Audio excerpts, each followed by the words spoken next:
sort of all the implications and stories that came out in response to Harvey Weinstein. But then what I found interesting was that I'm very limited in my social media interaction. I know. But I do have a Twitter account, and I follow certain things on Twitter, and I saw that, I guess it was originally like Alyssa Milano that like supposedly was credited for it, but then I was reading more into it and came across this.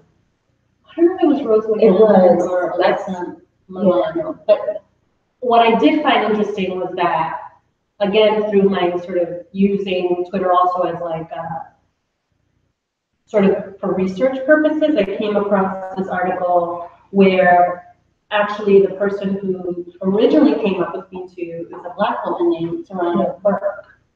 And she had given the name Me Too to a movement in relation to some of the work that she had been doing with sexually abused children. And this was like back in '97. I'm looking at the article actually where I first sort of started to learn about this, which was in the New York Times, October 20th, 2017. So for me, that also encaptured another aspect of Me Too, which is like who's considered part of the me in the Me Too and who's not, and also I think opened up some space to discuss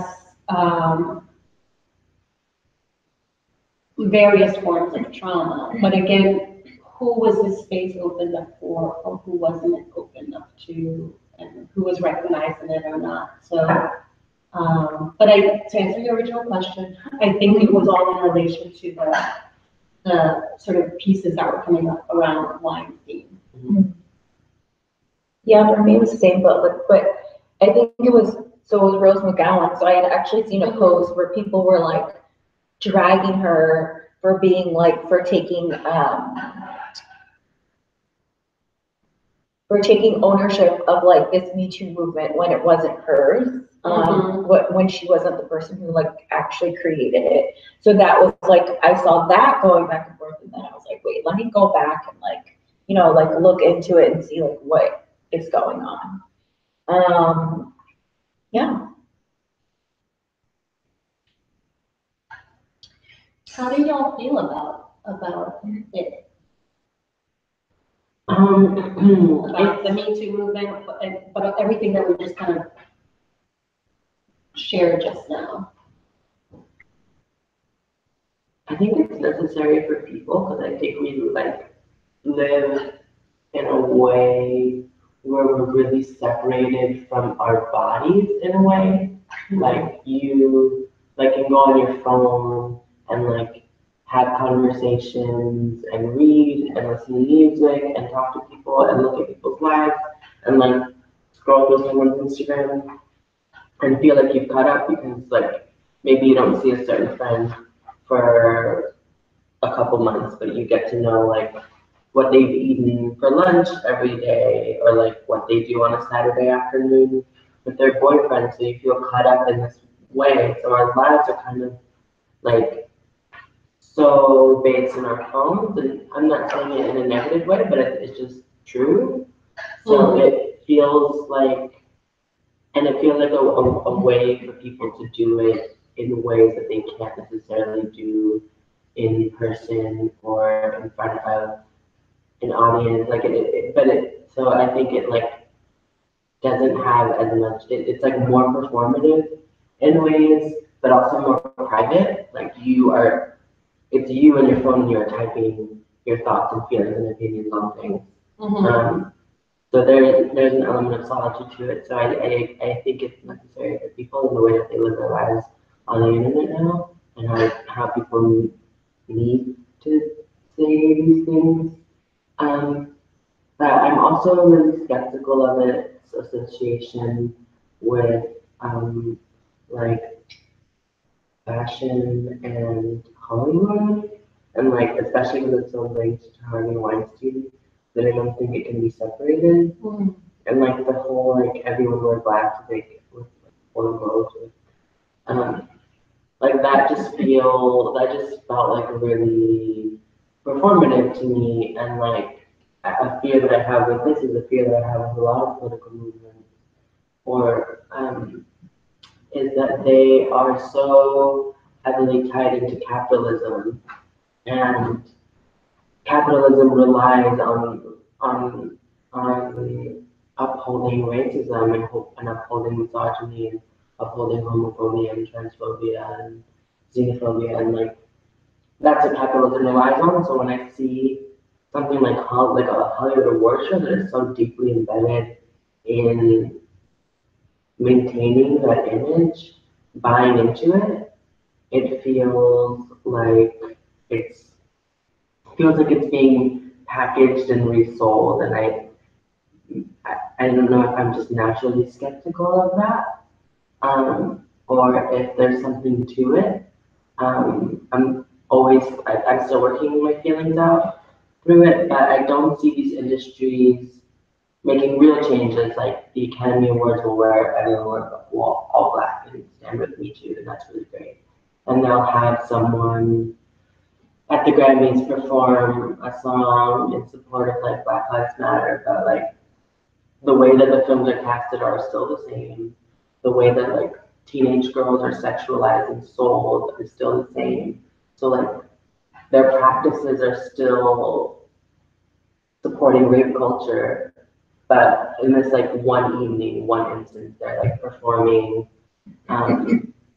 political correctness, which is like at this point, if you're not being a politically correct person, you could be canceled, as they say on the internet. Like say one wrong thing, and everyone drags you, and then no one's looking you for things. No one's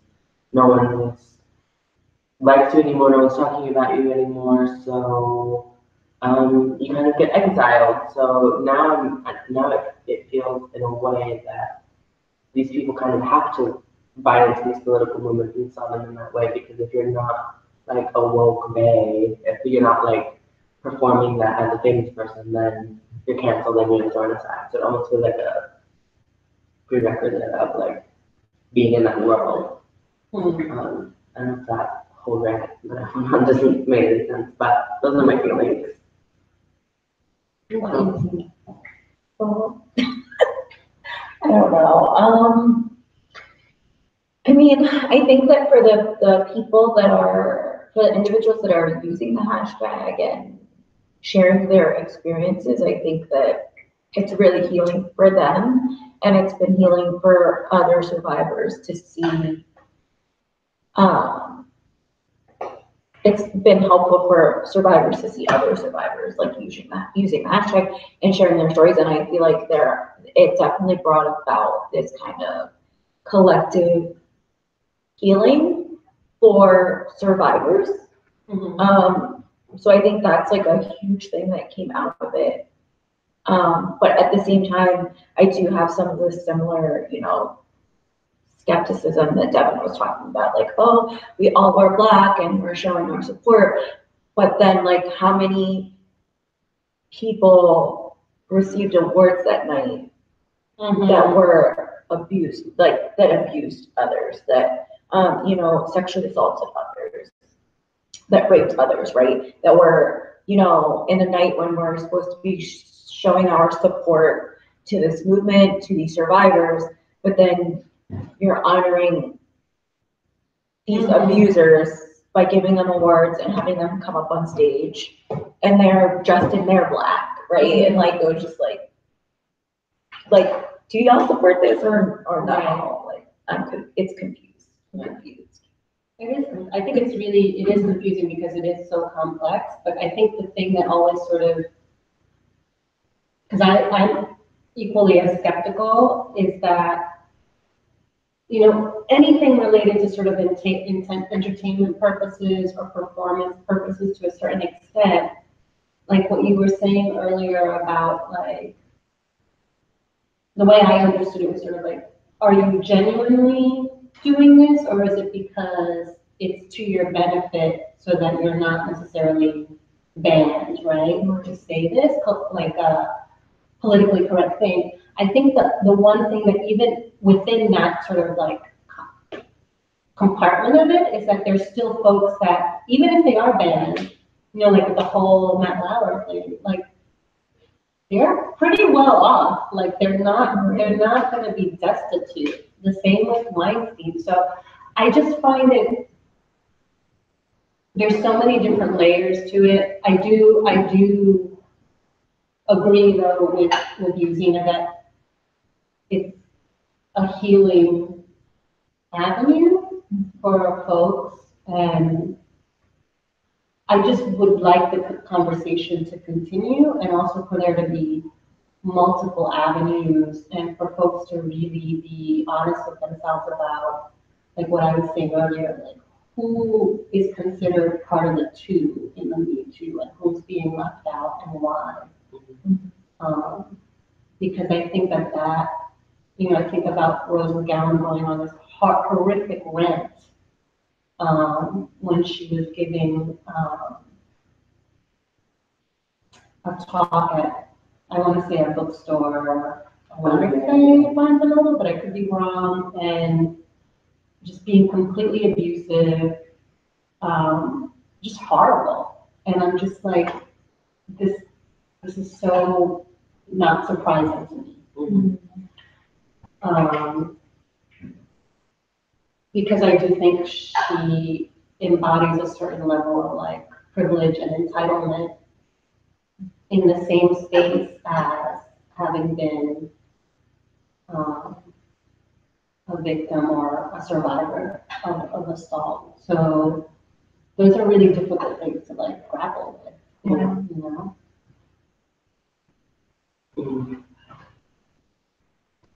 Yeah, I agree. I think, well, I think maybe this is related to the second question, but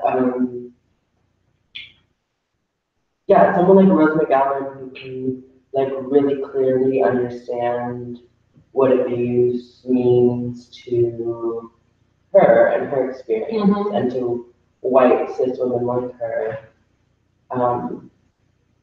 but not to women who are not, that can't really seem to understand what it's like for women who are not like her, who are not white, or who are not cis. And I think that what people like Rose McGowan fail to realize is that they're not too dissimilar from the people that they despise, like in the way of the way that they think, that they need to kind of focus in on people whose experience mirror theirs and forget about people who don't.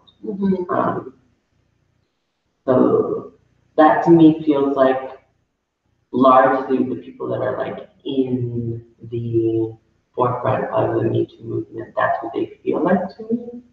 So I think that's like the basis of my skepticism, and it's like, I'm happy to have these conversations, but I don't know, like, I guess with Me Too, and I don't know what it's trying to get at other than healing, which is like, if that's all it's trying to get at, that's fine. It doesn't need to get at more, but it's selling itself as more. And I'm not sure what tangible things it's doing for women other than giving them a space to talk. But it feels as though, especially the way it's sold to us, I mean, wearing all black to an award show, it's like so visual, you know, like it's like most of our lives are visual. We're scrolling through a feed and we see this like really impactful image, and that to us is resistance.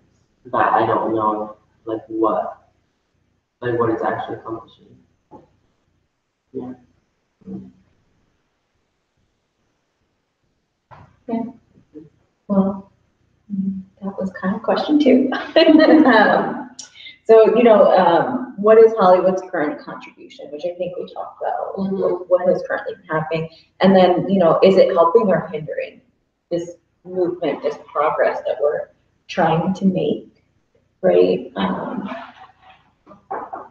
So, Yeah, I mean, thinking of what Devin was just saying, you know, like that stark image of like everyone wearing black. So I was thinking I think it was the Grammys where Kesha performed, and it, you know, it was very similar. Like everyone wore white, and all these women joined her on stage, and you know, like rallied behind her, and were singing with her. But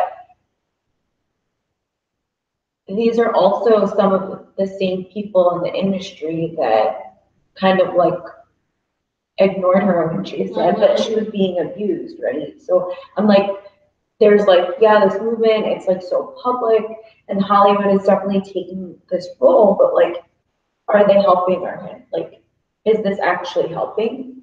Right.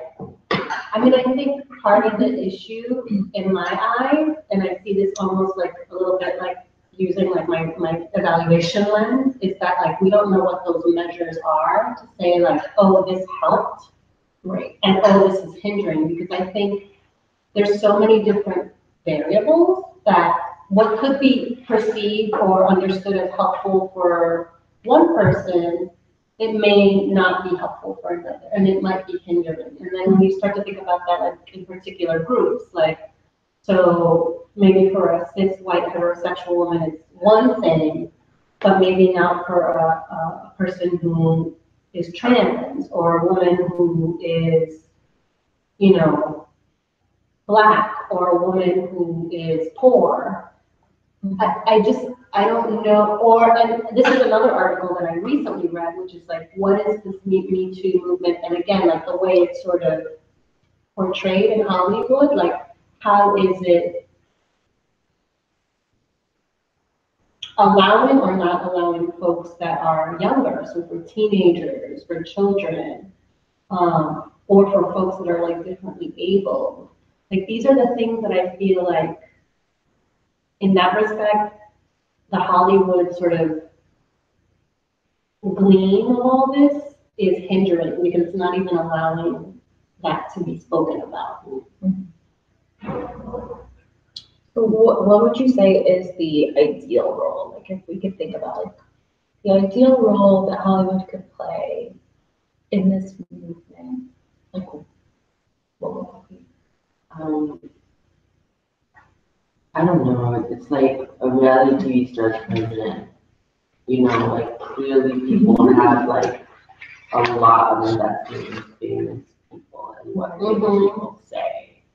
And like now with the internet and Instagram, people can make themselves famous if they try really hard, like Cardi B. Like we're in like a really weird time of like people taking like personal stake in what it means to be like famous and known and heard.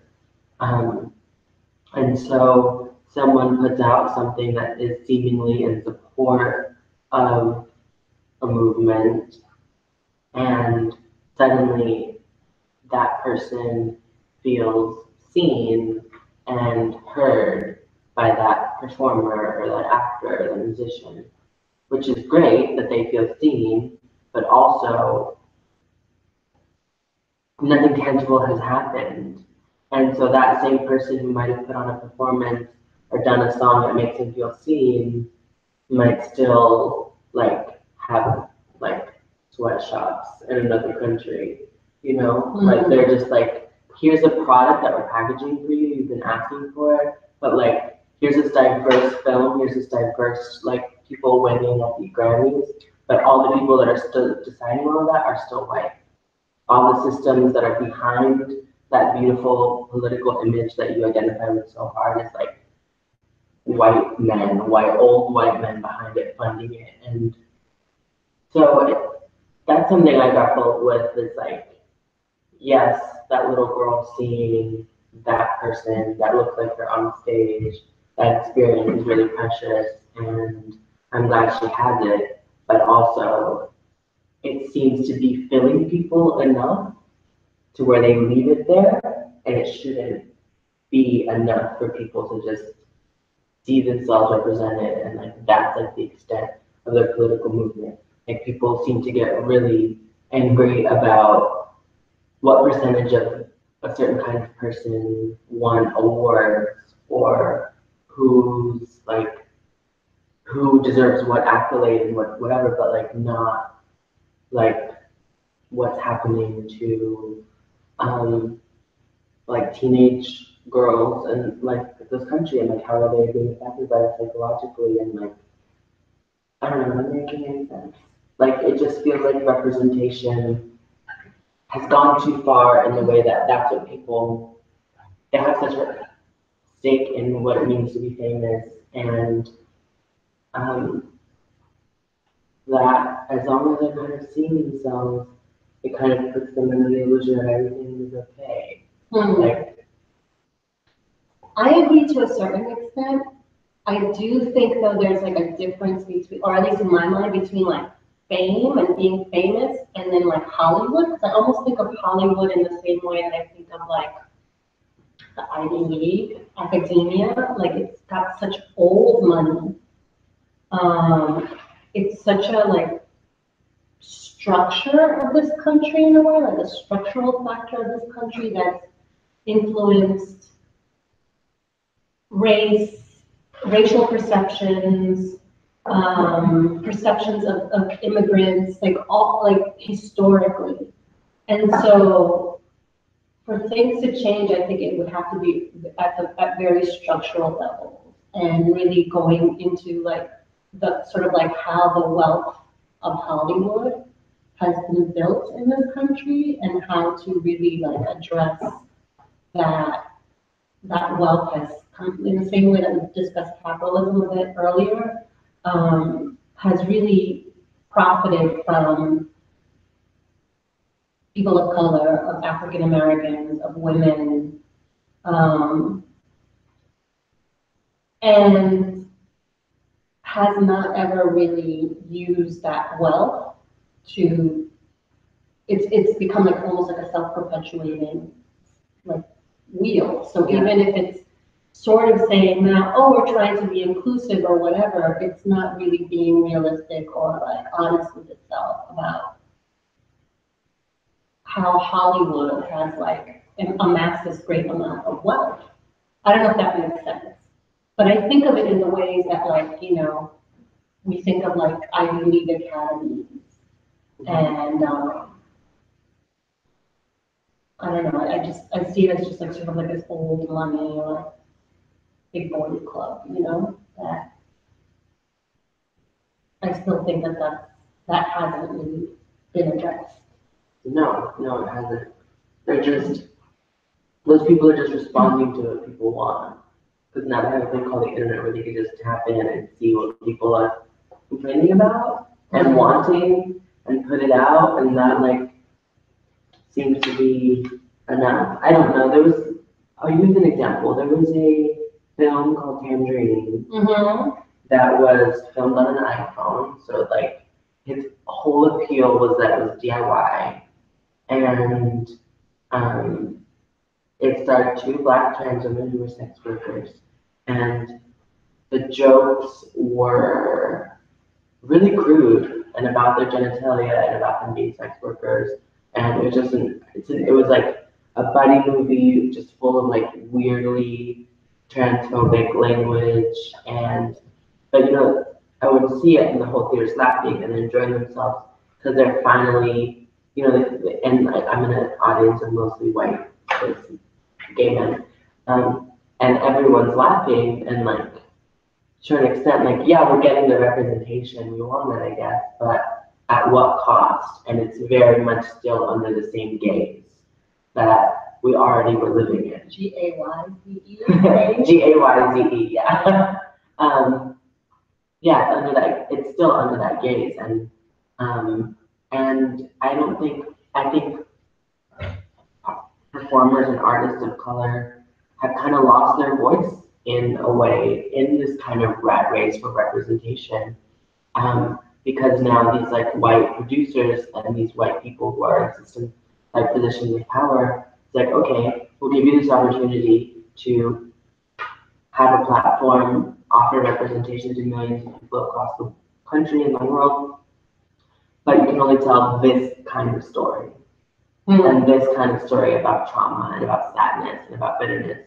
And it's never at an individual level, and it's never comparable to what white people create, which is just, they can just be people within their work. Whereas like an artist of color or a queer artist or a trans artist, that has to be at the center of their work, it seems, for it to exist. So I don't know, maybe we veered off course, but Just a little bit. sorry, bring it back. Bring it back. Well, I think that we are planning on talking about, like, having that conversation later on. So be sure to check that out coming in the next couple months. You can spend a whole hour with us talking about that. But to kind of bring us back on to track.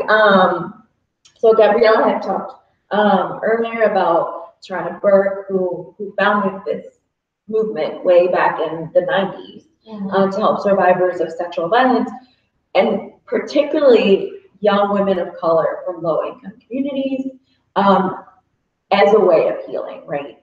And so we kind of talked for the last 15 minutes or so about how this movement, since it got picked up by Rose McGowan and Alyssa Milano and all of these kind of like popular white cis women, right? These like famous women. But like, how do we make sure, like, how have women of color, just thinking back, how have women of color, especially Black women, been excluded from this political movement or similar political movements, despite often the fact that they're the leaders, they're the ones that start these movements, right? But we're seeing that they're being left out. Yeah. How have you seen that, and kind of like what can we do so that that doesn't happen?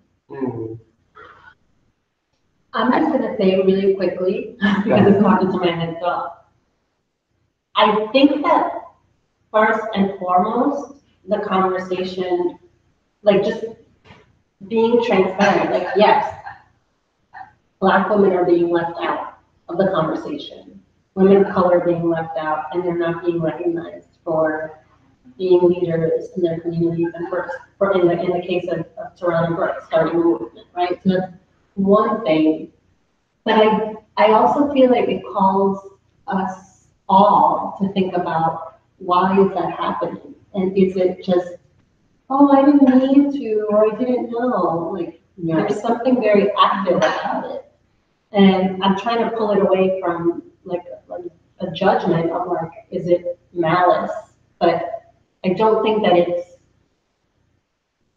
I think it's very easy to sort of say, oh, I didn't mean that, or this movement didn't mean to do this, that, or that. You know what I'm saying? I don't know if it's making any sense.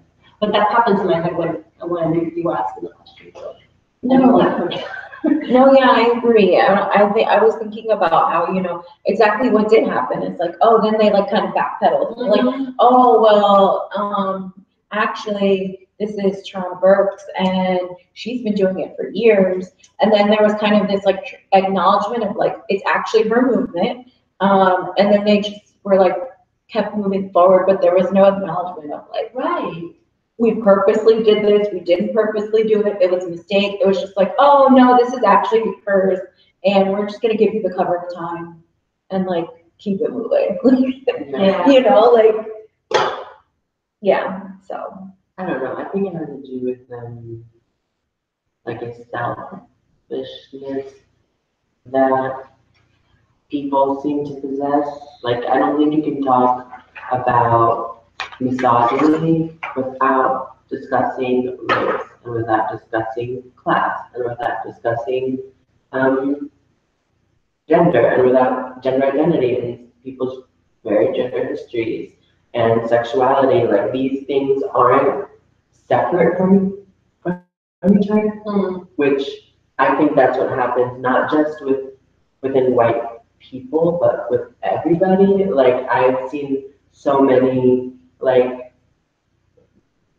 speaking from my personal experience, I've just seen so many, like, people in our field advocate for sex positivity and ending stigma and all of this, but then those same people will fight back against the term Latinx because it's not Spanish and because it's American. It seems to magically are suddenly traditionalists and are acting like this is the language that wasn't imposed on us. But even further than that, like forgetting that the existence of the term Latinx is to make some people more comfortable. And why wouldn't you prioritize that? Because you only have an investment in things that you have personal stakes in. And I mean, that's only one example, but like when, I would love it if I saw like Black Lives Matter talk about the Black trans women that are being killed on a national level, It just feels like across the board, people can only go to bat for things that they have personal investment in across everything.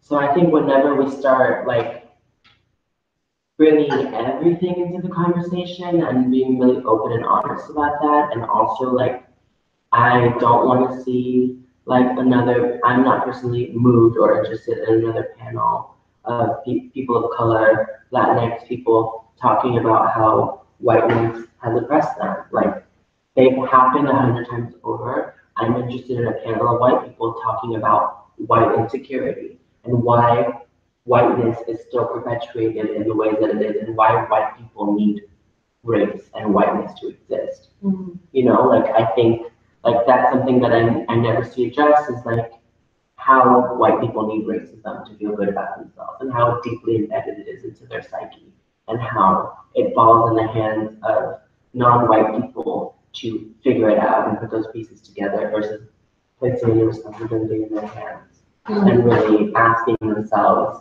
the little white boy that called me and my family wetbacks in the South when we lived in Tennessee. Like, I wonder who that little white boy grew up to be and if he's ever considered why he needed us to be wetbacks in order for him to feel how he feels, because he learned that from somewhere. Right. I don't know. I think that's an interesting thing also in the example that you bring, because I mean, from what you're saying, this was like a child. So again, it's like where is this person or did this child learn this from, right? Yeah. And like,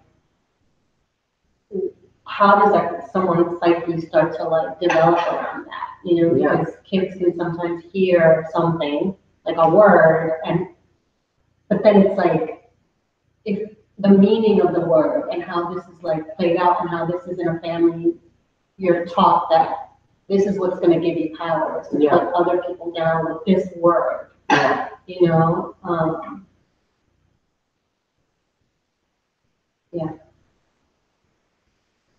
Yeah, I think that's, for me at least, that's where I am most interested in seeing most political movements going. Like, I fear that Me Too will fizzle out unless there's a point where it's just like, what gives so many men the authority that they have to commit these things that so many women have had, and like, where is that coming from? And are they talking about it like to the therapist and to each other? Because they need to be, because I don't want my life to be about what others have done to me.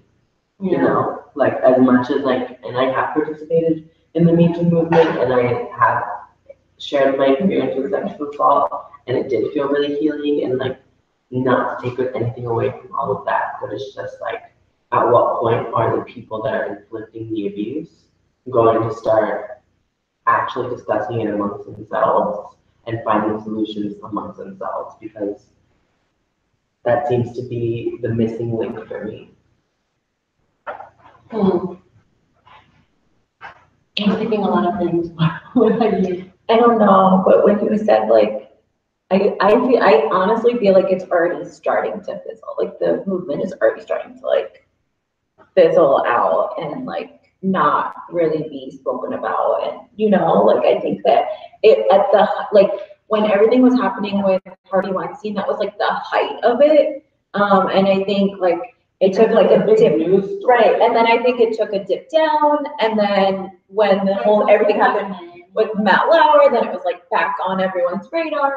And like as it's been a while since everything that happened with Matt Lauer, it's again starting to kind of like fizzle out, and no one's really talking about it. Like it's had these peaks, but it's not like a steady forward. It hasn't been a steady forward movement.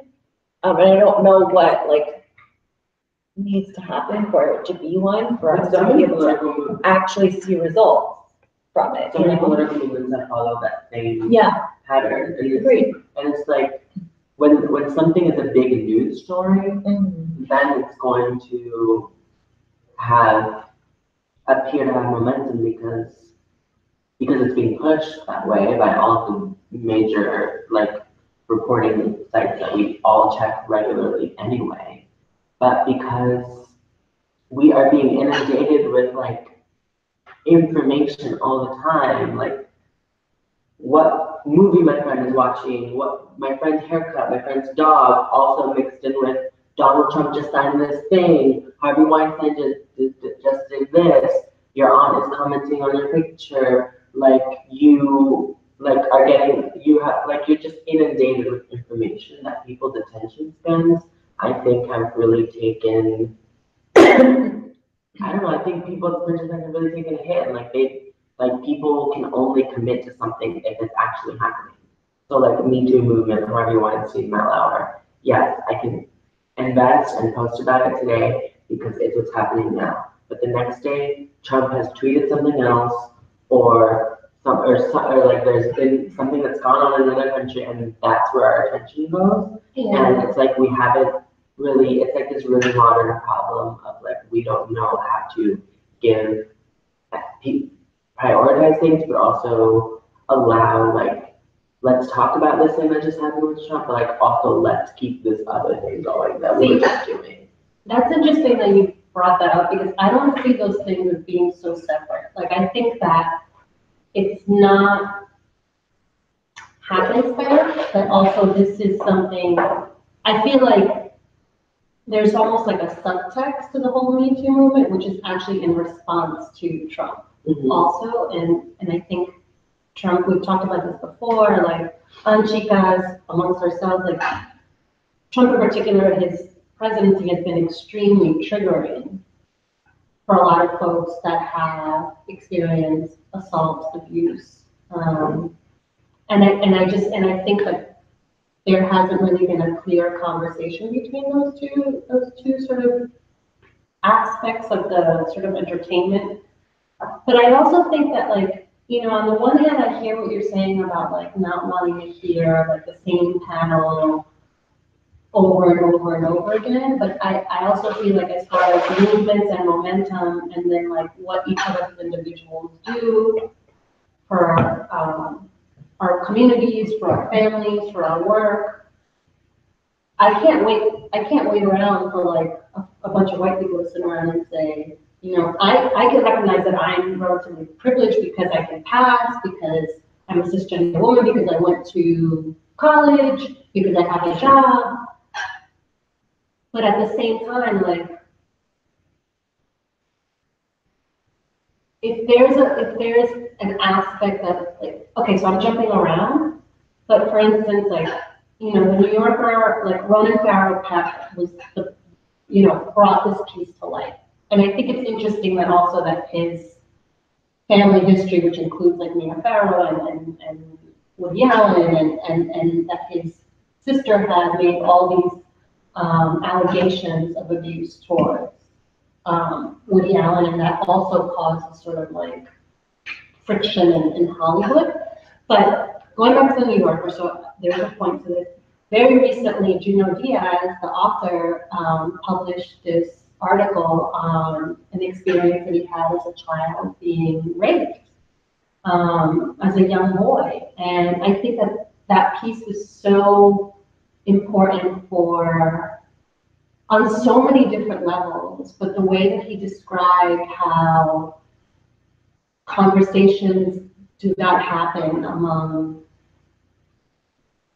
immigrant families, among Afro-Latinx community members on so many different levels, and also just like this sort of disconnect between like, okay, sort of history of sexual assault that's happening as an adult, but then there's this really hidden sort of,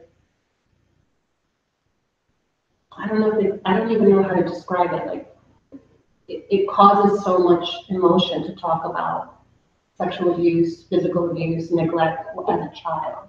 I don't know if any of that makes sense, but I think like, so maybe it isn't about a big flashy movement, but, and again, there's issues with it being in the New Yorker, you know, that's also like extremely privileged in a lot of ways, but the fact that that was given space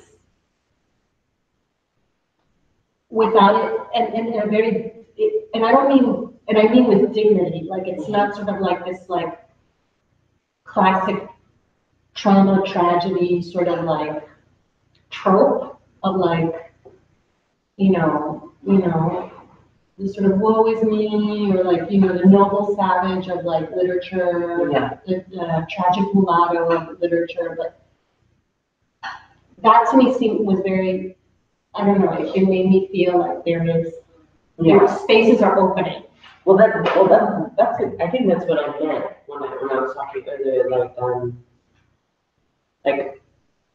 I guess going back to the same example I used before, like having the panel over and over again discussing whiteness keeps us further and further away from discussing our own issues. Mm-hmm. So like discussing like why are we actually uncomfortable with Latinx, or like why is there so much secrecy in the Latinx communities surrounding sexuality and gender and abuse, and like what's happening with us internally versus, so being introspective rather than like pointing outward is, I think, for me, I think a really tangible solution of like, let's make what we're doing as strong as we possibly can versus clamoring for, you know, a system that is kind of designed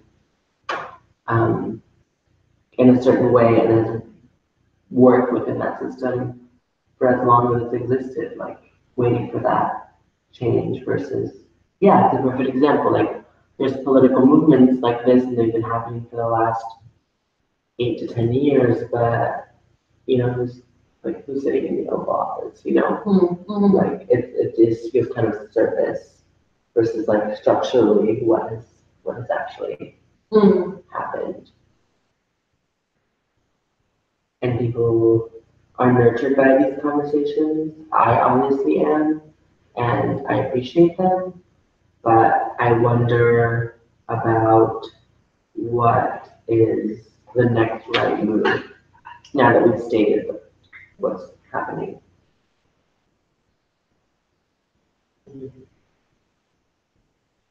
So the next move, actually, the next question is like, you know,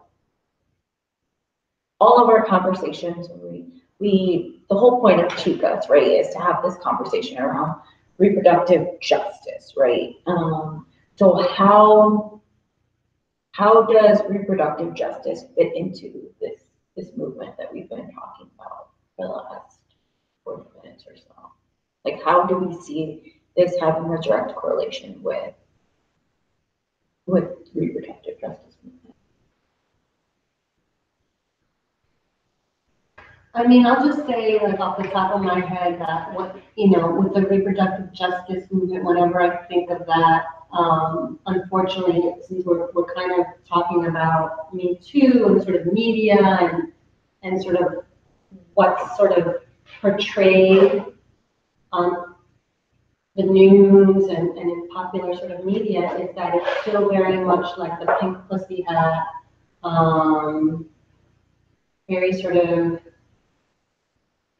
elitist, I would say, white, feminist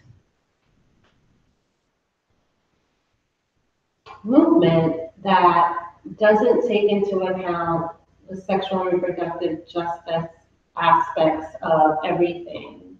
That includes trans women, that includes Black women, that includes Latinx community members and immigrant families and young parents, folks that are, adolescents and choose to have a family, as well as having access to safe, affordable termination services, and includes comprehensive sexual health education throughout, the life course, like in school. So I don't know if that answers your question, but I see parallels, I guess. Yeah. Again, of who's included and who's not, and why, and what aspect of it is by design, I guess. Not trying to like be a conspiracy theorist, but like what aspect of it is by design and for what purpose.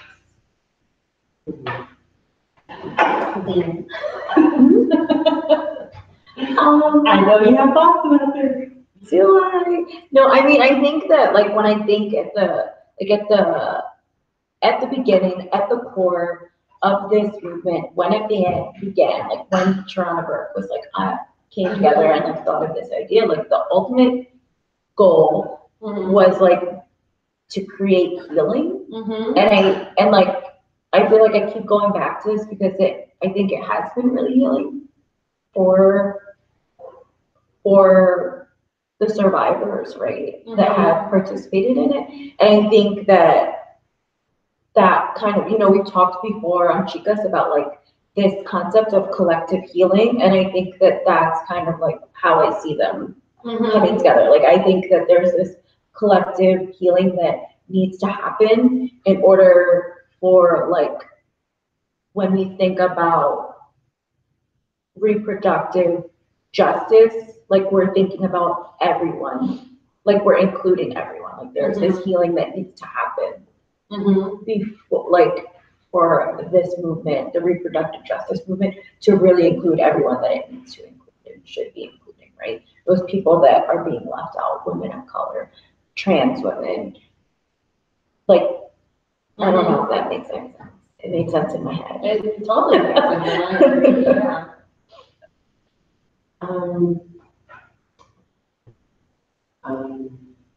We're not a great society when it comes to, and I don't mean this lightly, but like inclusivity, even at the sort of like going back to like, media and fashion, this idea of like, I have something that no one else has. Like, and I don't know if that's like where in our sort of evolution, like our brain sort of neurons like develop that. I don't necessarily think that that's the case, although like if you have kids or you've never like worked with or like had little kids around, like, they want their toy, it's theirs. But I mean, we're adults, so get over it, I think that there's a lot to learn about inclusivity that, I don't know, we don't have enough of that sort of conversation. What does that really mean, and how do you handle that if you've always been the one to benefit from the sort of exclusivity? Yeah. I don't know if that makes sense. Yeah, I think it fits into, I think the best part of the Me Too movement is that it relies heavily on the personal experience and the act of sharing the personal experience, whereas maybe the mainstream feminist movement prior to the Me Too movement was about putting like a blanket term over every woman's experience, like the pink pussy hats, and like all of that. Like it was largely about, this is what's happening to all women, usually white women, saying this is what happens to us all, and we all want this outcome. When not, like that's not applicable to everybody, but what the Me Too movement I think was really successful in is that it's really dependent on, like what exactly is your experience that makes you say Me Too?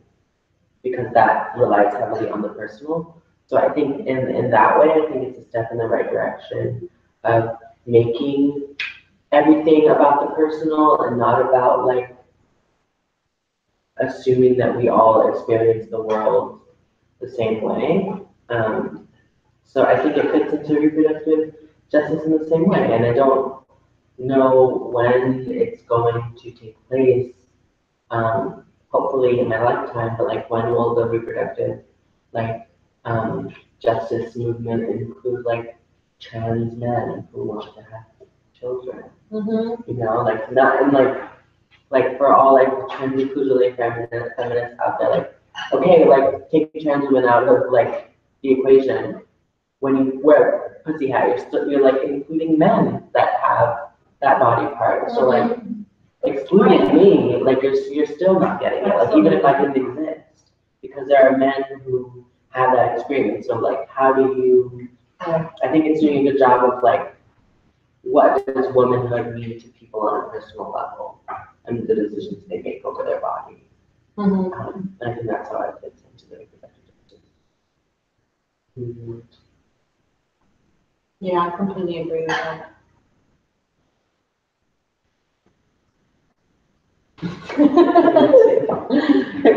It's when you were talking and you were saying how it's like everyone's like personal experience.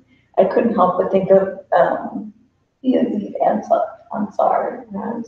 Oh, Aziz Ansari, The woman that like had posted like kind of like her date with him and her experience and how it made her feel. Yeah. And so, and to see there were so many people that were pushing back that were like, yeah, that's not assault. That's not. And so I'm like, I agree with you that it's like this movement has allowed everyone to kind of like define their experiences and put it on them, like to look at the personal for them. So when you were talking, I was just like, I thought it was really interesting because I was thinking back to that specific situation when it was literally her personal experience, how she felt in that situation, and everyone was like, yeah, that's not. People get very heated. That's not part of this movement. That's not. That's not what this is. That's not what we're trying to do. I mean, this is not completely unrelated, but and I wasn't chosen, so I think I can talk about that. But 2 weeks ago, I was like called in for jury duty, and you know, I was going through the process where they were choosing jurors, and it was a sexual assault case, and all that we were told, you know, was that you know. And so the prosecutor was like interviewing everyone, and the way she phrased the question was like, and I knew what she was getting at, but she was like, you know, if you, let's say you're paid, and you know, from your job, and you cash your whole paycheck. And you decide that it's a lovely, you know, evening, summer evening, spring evening, so you decide to walk home through the park, and it's already dark, and then you get robbed. And so her question to all of us was like, do you think that was a wise decision to walk home from, you know, walk through the park? And so, I mean, I already knew I was going to get chosen when I said this, which is I was like, I disagree with the question. You know, I knew what she was getting at, and I understood what she was trying to see, but the fact is that these are still sort of like the concepts that we all have in our brain, where it's like, you know, what does that mean? Is that a wise decision or not? I think most jurors during that interview, when she asked it in a different way, which was like, does anyone have the right to take your money just because you were walking home in the park? And so I could tell that she was already making that parallel of like, just because someone was, you know, drunk and maybe flirting, like, does someone have the right to have sex with them for that alone? But to me, it was also really interesting, this question of like, is it wise? And so I think that also has come up a lot around the whole Weinstein and the sort of conversations, like again with the person who posted about her date with Aziz Ansari. What's her name? Sorry. Which is like, well, what were I've seen it. Like, what were you expecting? That. Like, if you, why do you think he told you to come over to his room? And what were you thinking when you opened up the door with his robe on? I don't know if it's making any sense. But I think a lot of us have these sort of things that we think about, even if we're like trying to be as rational or as objective as possible. And so I think that on social media, that allows that space to happen too. And so I kind of look at it, try to be a little objective in the sense that it's like, well, this is what people are thinking, including myself sometimes. Like, it's true. So what do we do with that? And what does that mean? I, as a person, can think whatever I think, but policy does not have to reflect that. A law doesn't have to reflect that. Like a jury's decision should not necessarily reflect that. I don't know if that makes sense. It made sense in my head that it was connected. I was not chosen, by the way. So. And Dina, yep. I'm up next. Next month. We'll see if I get picked. So our last question: where does sexuality and sex positivity fit into the Me Too? I have a lot to say about that. I'm I don't know, back to like the Aziz Ansari thing, like, I gonna be honest, I was a person that didn't know how to feel about the piece that was published about Aziz Ansari. I think there were some race things happening with him being a brown man and her clearly being a white girl. Mm-hmm. And I think I'm not going to say, no, it was an assault. She can call it whatever she wants. It was her experience. I'm not going to say that she can't call it what she wants. But I will say that there is and like speaking as like a newly 26-year-old woman in New York City that has been dating for a while in New York City, there is something about going home with a guy because you want him to like you and doing sexual things with him because you feel like you have to, and being in the car home and crying because you don't know what you just agreed to and what just happened and why you did it. And I'm not saying that she can't call it assault, but I'm saying that if I were to call, I've had very similar experiences to what she experienced in that, and I didn't choose to call my experience assault. But I guess if I feel like if I did, I wouldn't give what is actually happening a name, and that feels detrimental in a way. Like, where is that need coming from? Where a young woman feels like she has to consent to acts that she doesn't want to? Where does that bad feeling go? And like, who are these new modern men that walk like a feminist, talk like a feminist, look like a feminist, but act like everything but when it's time to like, when it's behind closed doors. And I'm not saying she's wrong for not calling, or she's wrong for calling it assault. What I am saying is that that's not giving a name to the very specific kind of dating like world that we're living in right now. And so it worries me that if like in this world, it's like, if it's not sex positivity, like slut walk, it's sexual assault. And then like what happens in the middle of something that's maybe not sex positivity, but it's not like assault? What is that? What is the gray area of that? And what were those feelings in my experience?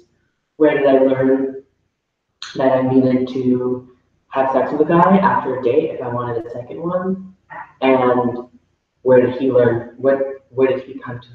How did he come to expect it too? Because I think that is a fairly like. Well, I think it's coercion. Like, and I think that's the thing is like a lot of people don't like their coercion is not like in the spectrum, right? Like in this spectrum, like when we are thinking about assault, it's very easy to be like, okay, rape, force, like that is assault. But like this concept of like being coerced into engaging in an act, like you feel like you are not in a position where you're able to leave someone's apartment until you do what it is that they're continually asking you to do, or sort of making gestures at, or whatever the case is. Like that's still like on the spectrum. I think it's very easy to have these conversations about the forcefulness and things that happen on this one end, like of the spectrum, right? And it's easy to have these conversations around like this sex positivity, slut walk, like aspect, but like the stuff in the middle is very difficult for like people don't want to have conversations about like this middle gray area of like coercion and other things that are happening here, and don't want to label it like one or the other. Yeah, and then that's. But like, I think she called it assault because she didn't have the language to call it anything else. And I think maybe on the other end of the spectrum, like on the other end of the spectrum, I'm really putting it all out there, but I think that young women also get coerced into sex positivity too. I mean, I think that I like. That's a really. I mean, I think that I was like, when I had like a major breakup, like a year and a half ago, I was like, I thought it was like super sex positive and like outgoing and cool and fun for me to have sex with just all of Lower Manhattan, pretty much. And I left feeling really empty a lot of the time. But I thought like I'm being a cool feminist who's expressing my sexuality, and I'm not shaving my armpits, and like I can do this because no one's gonna tell me no. And you know, the guys are just like, yeah, I love feminism, let's do it. So, you know, like I think young women are coerced into sex positivity too. I love how you phrase that. Me too. I mean, like that's a whole bunch. Yeah, I put it on the list, like that'll be it's coming soon. Yeah, I really like that coercive into sex, because in my head, like I think about, you know, when I was in my 20s, it was like, you know, the whole Sex and the City thing. We could talk about, you know, all that stuff too, but. You know, there was this whole sort of like the Samantha phenomenon, you know, sort of like, and I guess that sort of is like the sex positivity aspect. And when I read the Aziz Ansari piece, I definitely thought about the sort of racial dynamics aspects of it, as well as the sort of power dynamics that intersect that, right? So I'm just going to speak for myself. If anything, the piece brought up for myself things that I didn't want to look at in my own history. So I wouldn't necessarily think of things that I would say that I engaged in that I felt coerced or that wasn't consensual. For me, the language I used was sort of like the icky things that in the time I didn't think of it as being icky, and maybe not even in the next couple of weeks. But like when I look back on it now, I'm like, yeah, I wouldn't choose to do that again. You know, and I don't know what that language is, other than I know what it means for me. Like how to feel. And I definitely feel that there was something about that has to do with, like, I think, I love how you phrase it, the coercion of sex positivity, or maybe a socialization or not not anti-socialization, a sort of retaliation to socialization of like, you know, that a lot of us have grown up in, especially if we're of immigrant families, like, you know, the good girl sort of syndrome. But one thing that is clear to me, and that I do have language for, is that the difference in how individuals, and in this particular case, that the piece sort of brought up is that who is picking up on certain cues and who doesn't. And so in this case, it's like between, you know, in this case, a man and a woman, and in this sort of situation where there isn't necessarily non-consensual or active coercion, but who's picking up on the discomfort, which a lot of us as women, we're socialized to pick up on very easily. And a lot of guys are not. And even if they are, they may choose not to actively like engage in that. And so that's the area where I'm like, that to me, that's very interesting, because when I look back on experiences that I've had myself, I know that I've also actively chosen to give a different cue from what I felt. Because maybe I wanted to like have the date, a second date. Or maybe I was just feeling like in the mood, but halfway through I'm like, you know what, like that's kind of enough. And it's like, I'm not gonna stay with you because like it's actually easier for me to just like continue with this and like go to bed. I mean, yeah. But for me, that's not assault and that's not coercion. But I find it interesting that as humans, who picks up on certain cues and who doesn't, and why does that happen? Mm-hmm. So that's the only thing that I can think of in that particular case. It's like, again, this is her side of the story.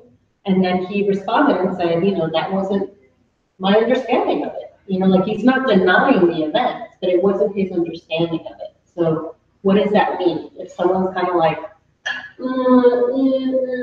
yeah, I don't know. And then dudes are also being told like, you know, you still hear this sort of like, don't take no for an answer, woo someone. I mean, what does that mean? You know, to sweep someone off their feet. What does that mean? You know?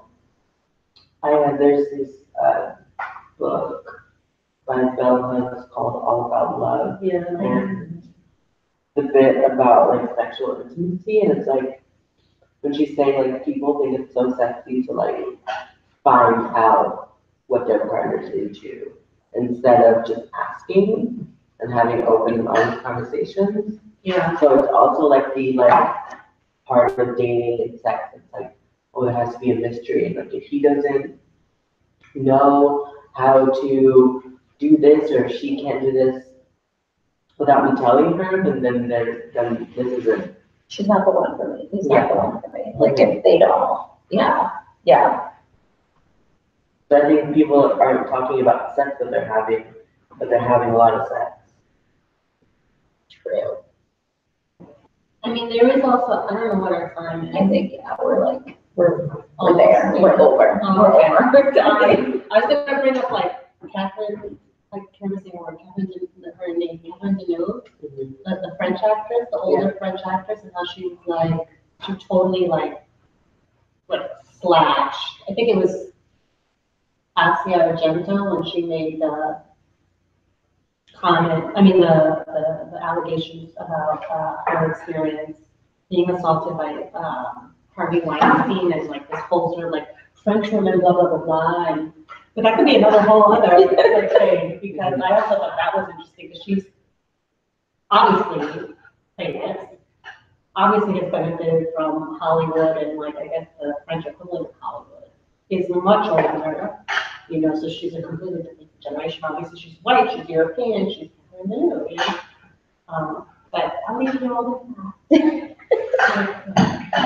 Well, thanks so much. Thank you again for tuning in with us this month. Leave your comment, questions, anything below. We'll check back and write back and have a conversation with y'all. until next month, this is Chica. Thank See you. you. Bye.